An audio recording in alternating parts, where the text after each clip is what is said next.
आए हो मेरी जिंदगी में तुम बहार बनके, आए हो मेरी जिंदगी में तुम बहार बनके, मेरे दिल में यूं ही रहना है,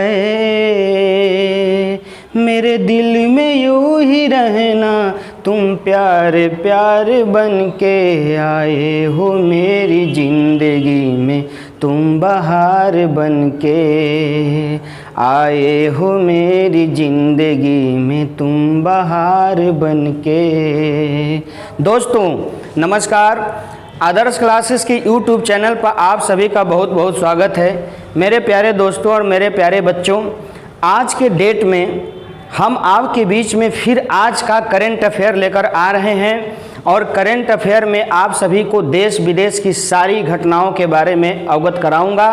और उस वीडियो पर आप क्लिक करने से पहले आपसे मैं गुजारिश करूंगा कि आप यदि ये वीडियो देखेंगे तो पूरा देखेंगे, और पूरा देखने के बाद यदि आपको अगर शुरू में ही बेहतर लगे या फिर लास्ट में बेहतर लगे तो फिर हमारे चैनल को सब्सक्राइब और शेयर कर दीजिएगा मेरे दोस्तों। प्लीज़ प्लीज़ प्लीज़ मैं आपसे अनुरोध करूंगा, ताकि आपका शेयर, लाइक और सब्सक्राइब आपके अपने को अर्थात हमारे को आगे तक ले जाएगा, और आप सभी की मैं इसी तरह और हम सभी इसी तरह आपकी सेवा करने में सक्षम हो पाएंगे।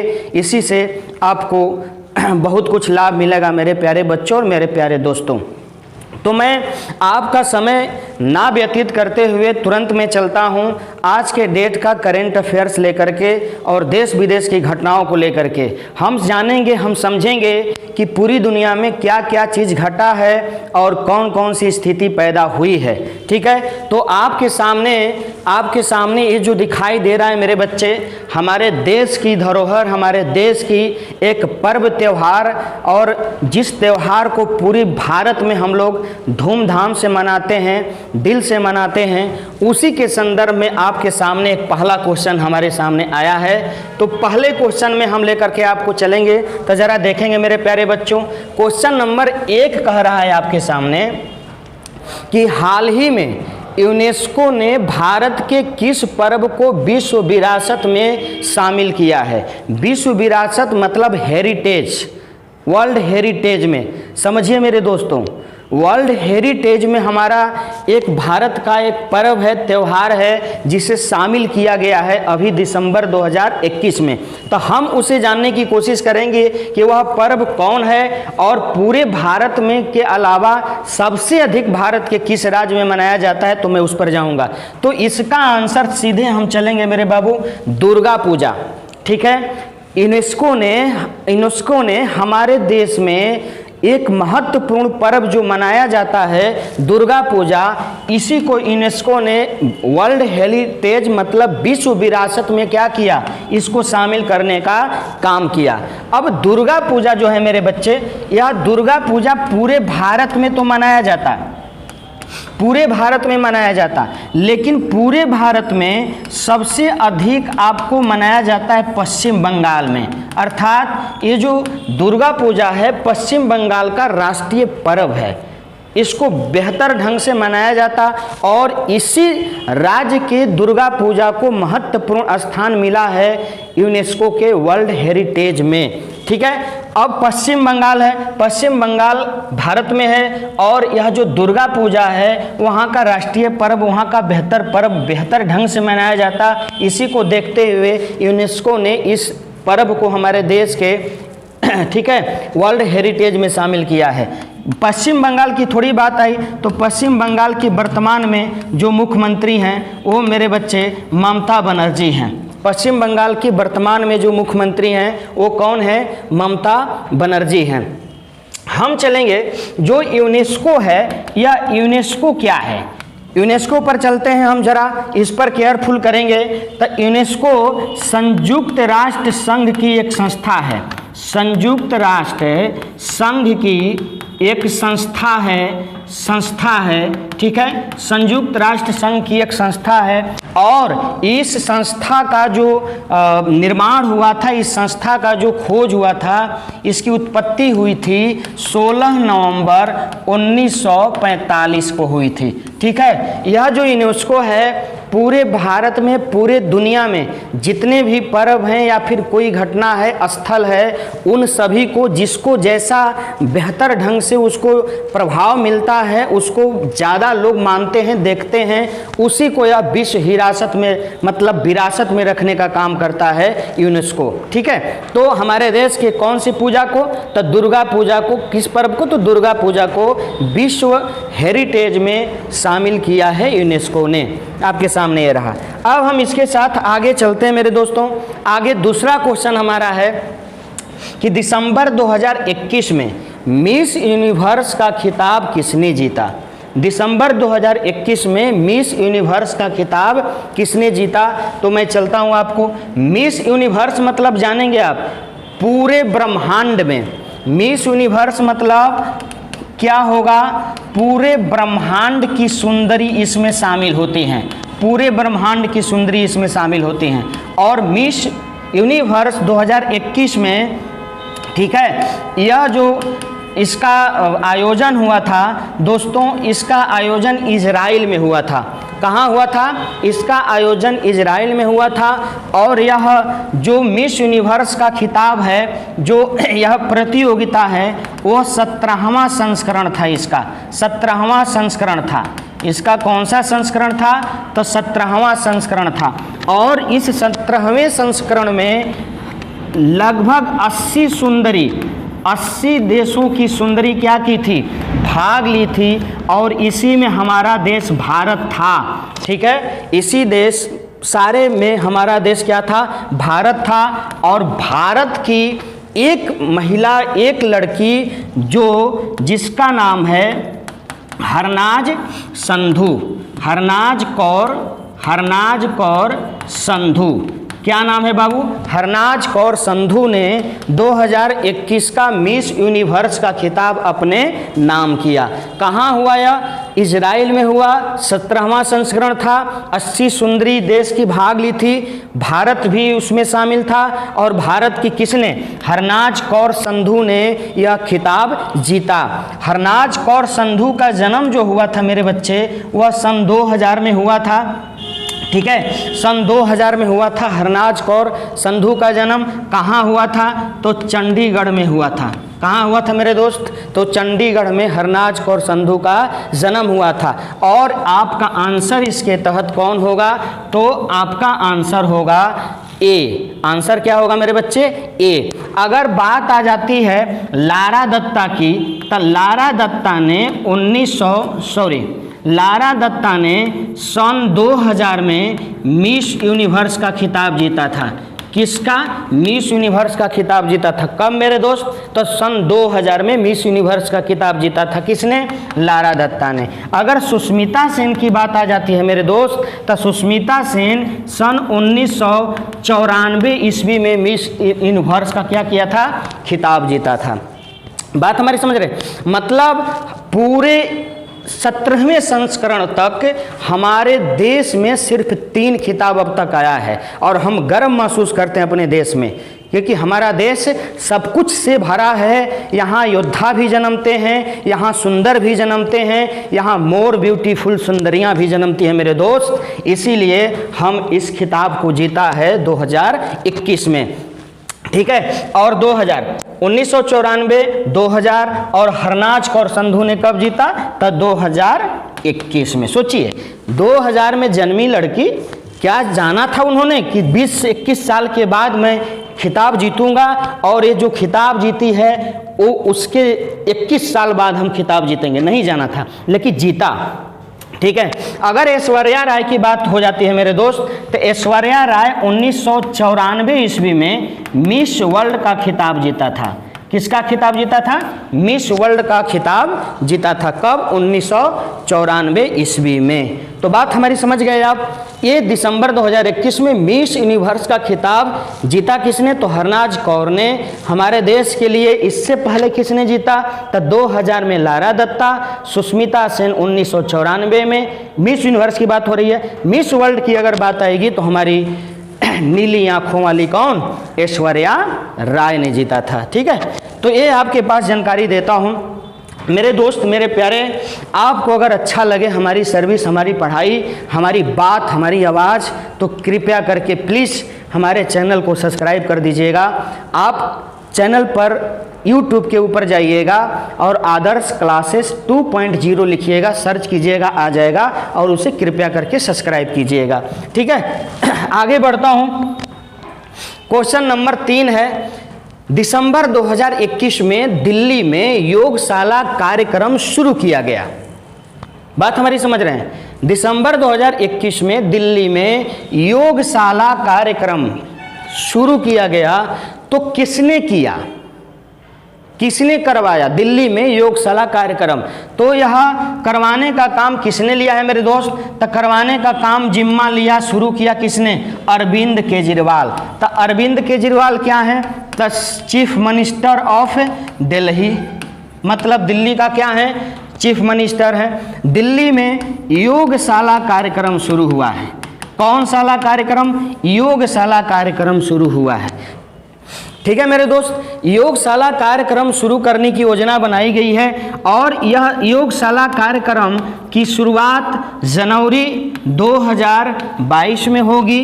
यह योगशाला कार्यक्रम करेगा क्या कि पता करेगा, यह योगशाला कार्यक्रम में पता करेगा, इसमें योग के अंतर्गत जो शिक्षक होंगे, शारीरिक शिक्षक, उनकी भर्ती की जाएगी और यही शारीरिक शिक्षक पता करेंगे या फिर उनको टोल फ्री नंबर दिया जाएगा कि पता किया जाएगा कि कौन से एरिया में, किस क्षेत्र में कितने लोग वहां आपको योग करने के लिए इच्छुक हैं। तो इनके लिए एक नंबर डिनीट किया गया है। तो जितने भी किसी भी एरिया में अगर 25 लोग चाहते हैं कि नहीं उनको योग करना है, उनको एक बेहद बेहतर शिक्षक से योग की सारी जानकारी मिले, तो इसी के जरिए योगशाला कार्यक्रम प्रारंभ करने की योजना बनाई गई है, जिसका शुरुआत जनवरी 2022 से होगा। किसने किया? तो दिल्ली के मुख्यमंत्री अरविंद केजरीवाल ने किया है। कब से शुरू होगा? तो जनवरी 2022 से। कितने लोग इसमें शामिल होंगे? तो यह टीचर उनको देंगे अपना, तो 25 लोग उसमें शामिल होंगे। तो शिक्षक उनको अपना ज्ञान देने का और उनको योग कराने का सारी शिक्षा देंगे। बात हमारी समझ गए मेरे दोस्त? आगे बढ़ता हूं मैं। क्वेश्चन नंबर 4, आत्मनिर्भर भारत रोजगार योजना में रोजगार मुहैया कराने में भारत का कौन सा राज्य प्रथम स्थान पर है? आत्मनिर्भर भारत रोजगार योजना में रोजगार मुहैया कराने में भारत का कौन सा राज्य प्रथम स्थान पे है? तो कौन सा राज्य प्रथम स्थान पे है? आत्मनिर्भर रोजगार योजना है क्या आखिर? आत्मनिर्भर रोजगार योजना है क्या? यह योजना एक ऐसी योजना है जिसके अंतर्गत हमारे देश में जैसे कि कंप्यूटर शिक्षक, प्रधानमंत्री का जो एक कौशल विकास योजना है, कौन सा है? कौशल विकास योजना। कौशल विकास योजना, इस कौशल विकास योजना के अंतर्गत बच्चों को क्या दी जाती है? शिक्षण प्रतिक्रिया दी जाती है, उनको सारी प्रक्रिया समझाई जाती है कंप्यूटर के बारे में, ताकि वो ऑलरेडी जो डिजिटल भारत हमारा नाम होता है, इस डिजिटल भारत इंडिया में वो एंट्री करें और प्रत्येक जगहों पर जाकर के सक्सेस हों और अपने लिए कार्य को आसानी से ढूंढ सकें। तो इसका जो सबसे अधिक देश में इसके तहत रोजगार मुहैया कराने में भारत का जो पहला सबसे अधिक देश है वह कौन है? तो महाराष्ट्र है। कौन है मेरे दोस्त? महाराष्ट्र है। ठीक है, महाराष्ट्र है सबसे अधिक। इसका आंसर क्या हो जाएगा हमारा? तो बी आंसर हो जाएगा, महाराष्ट्र। बात हमारी समझ, सबसे अधिक यह रोजगार देने में सफल हुआ है।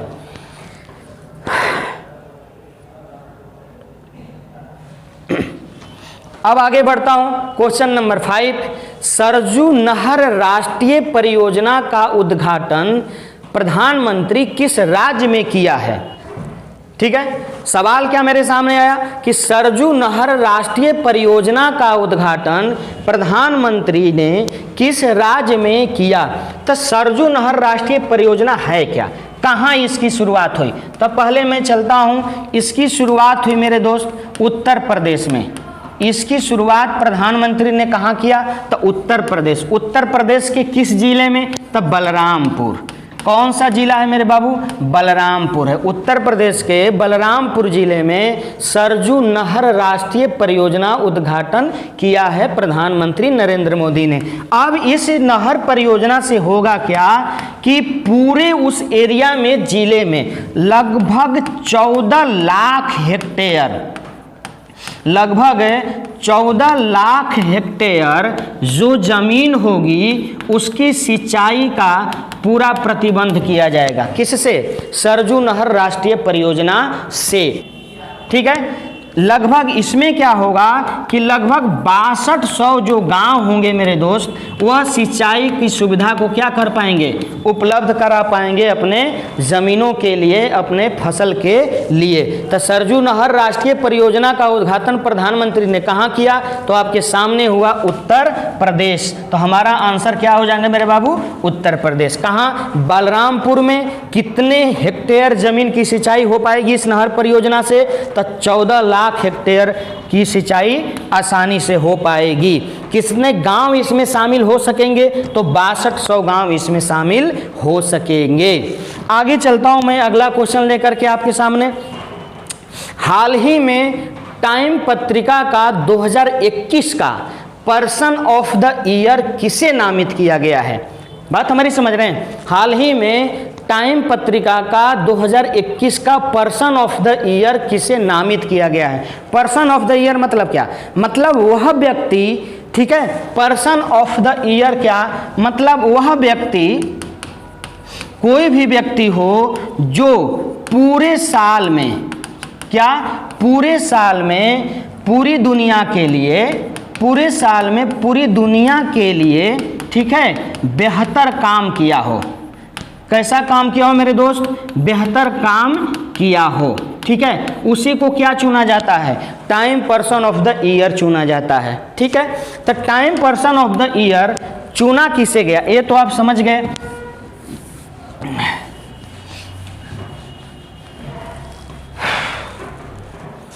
ठीक है, तो अब हम जानेंगे कि किसे चुना गया। तो time person of the year चुना गया एलन मस्क को। किसको?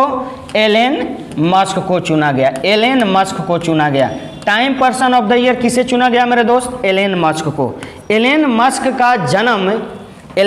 का जन्म 27 जून 1971 ईस्वी में कहाँ हुआ था? तो अमेरिका में हुआ था। कहाँ हुआ था मेरे दोस्त? अमेरिका में हुआ था। किसका जन्म? 27 जून 1971 में एलन मस्क का जन्म अमेरिका में हुआ था। आज के डेट में ये जो एलन मस्क हैं, टेस्ला कंपनी, कौन सी कंपनी? टेस्ला कंपनी के सीईओ हैं। कौन? तो एलन मस्क का जन्म जो 27 जून 1971 में हुआ था, वो अमेरिका में जन्मे और आज के डेट में वो टेस्ला कंपनी के सीईओ हैं। अब टेस्ला कंपनी क्या है तो मैं आपको बताना चाहूँगा। टेस्ला कंपनी जो है ना, वो क्या करती है कि इलेक्ट्रिक कार का निर्माण करती है। किसका? इलेक्ट्रिक कार का निर्माण करती है। अब जरा गौर सोचिएगा, इन्होंने ऐसा क्यों किया? क्योंकि बहुत सारे प्रदूषण धुआं से फैलते हैं और ये प्रदूषण जब धुआं से फैलता है तब पूरी दुनिया में कार्बन डाइऑक्साइड की मात्रा, कार्बन मोनोऑक्साइड की मात्रा क्या हो रही है? बढ़ रही है। लेकिन एलन मस्क ने अपना दिमाग लगाया और इन्होंने पूरी दुनिया के लिए इलेक्ट्रिक कार का निर्माण का एक योजना बनाई और वो सफल भी हुआ। ठीक है, तो ये इलेक्ट्रिक कार का निर्माण करने की योजना बनाई है। ठीक है, कौन? तो एलन मस्क ने। इन्हीं के कार्यों के लिए उन्होंने अपनी पूरी योजना बनाई। पूरे विश्व में पर्यावरण के प्रदूषण को, पर्यावरण के किसको? प्रदूषण को कम करने के लिए इन्होंने योजना बनाई है। इसी कारण एलन मस्क को पूरी दुनिया में पर्सन ऑफ द ईयर चुना गया है। अब एलन मस्क कोई अब आम आदमी नहीं है। एलन मस्क के पास 213 बिलियन डॉलर की राशि है। 213 बिलियन डॉलर की राशि है और ये पूरी दुनिया में अमीरों की सूची में 1 नंबर पे हैं। पूरी दुनिया में अमीरों की सूची में कौन है? 1 नंबर पे है। तो कौन? तो एलन मस्क। ठीक है मेरे दोस्त। तो time person of the year किसे चुना गया? एलन मस्क को क्यों चुना गया? क्योंकि इन्होंने पूरे दुनिया में, पूरे संसार में पर्यावरण को प्रदूषित होने से बचाने के लिए इलेक्ट्रिक कारों का टेस्ला कंपनी के अंतर्गत इन्होंने योगदान दिया है। ठीक है, तो आंसर हमारा ए हो जाएगा, एलन मस्क। आगे चलते हैं दोस्त। अगला सवाल है हमारा कि DRDO ने, अभी हम जिसकी बात ले रहे हैं DRDO, वो हमारे देश की एक संस्था है और ये संस्था फ्लो करती है हमारे देश के लिए। जितनी भी मिसाइल है, जितनी भी पनडुब्बी है, जितने भी हथियार हैं, वो हमारे देश के सैनिकों को मुहैया कराने और उसका सफल परीक्षण कराने के लिए। ठीक है मेरे दोस्त। और हाल ही में हमारे देश का एक वीर नौजवान, एक क्या 14 हमारे देश के वीर नौजवान और 14 में एक नौजवान की पत्नी भी शहीद हो गई हेलीकॉप्टर क्रैश में। लास्ट में वरुण सिंह जो बचे थे, उम्मीद थी देश को कि वो कुछ सूचना देंगे कि आखिरकार ये कैसे हुआ, लेकिन वो नहीं बच पाए। उनको हम HNY दिल से श्रद्धांजलि देते हैं आदर्श क्लासेस की तरफ से, पूरी टीम की तरफ से, और दुआ करेंगे कि भगवान उनकी आत्मा को शांति दें। ठीक है। तो DRDO ने सुपरसोनिक मिसाइल असिस्टेंट टॉर्पीडो का सफल परीक्षण किस राज्य में किया?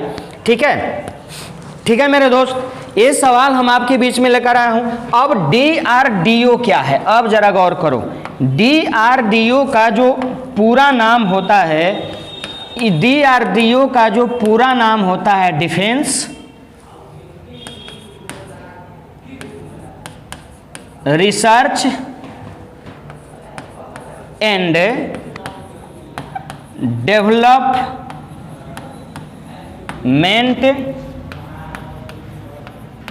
ऑर्गेनाइजेशन।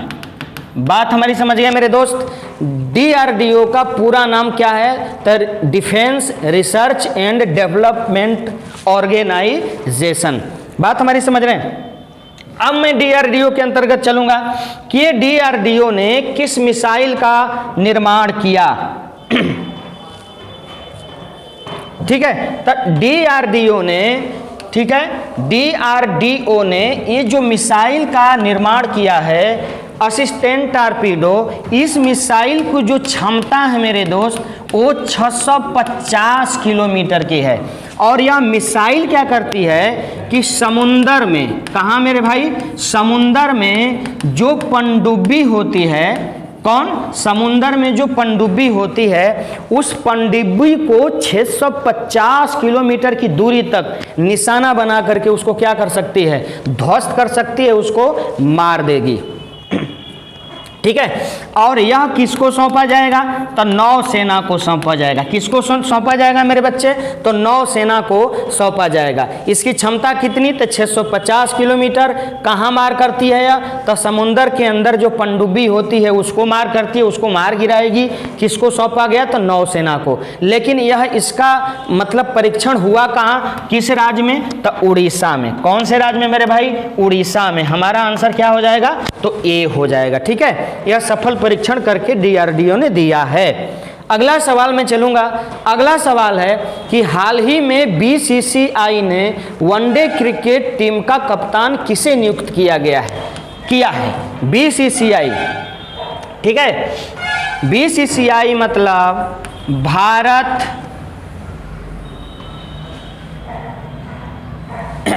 इसका पूरा नाम होता है इंडियन क्रिकेट काउंसिल बोर्ड। इसका पूरा नाम होता है इंडियन क्रिकेट काउंसिल बोर्ड। बात हमारी BCCI आई। अब बीसीसीआई जो है हाल ही में किसे अपना कप्तान चुना है पूरी टीम का? तब विराट कोहली को नहीं, महेंद्र सोनी इस्तीफा दे दिए, यहाँ पर रविंद्र जडेजा तो खेल रहे हैं लेकिन इनको नहीं, लेकिन चुना किसको गया है मेरे दोस्त? रोहित शर्मा को। किसे चुना गया? रोहित शर्मा को चुना गया है। बीसीसीआई ने अपने इंडियन क्रिकेट टीम का नया कप्तान वनडे क्रिकेट अभी भी कौन सा क्षेत्र में? तो वनडे में। कौन से क्षेत्र में? तो वनडे क्रिकेट के लिए रोहित शर्मा को इन्होंने कप्तान चुना है, विराट कोहली को हटा दिया गया है। अगले सवाल पर मैं चलता हूं मेरे दोस्त। हाल ही में Pakistan cricket board PCB, Pakistan cricket board ने अपने संस्था का अध्यक्ष किसे नियुक्त किया है? ठीक है, हाल ही में पाकिस्तान क्रिकेट बोर्ड ने अपने संस्था का अध्यक्ष किसे नियुक्त किया गया है? अब सोच लो, पाकिस्तान के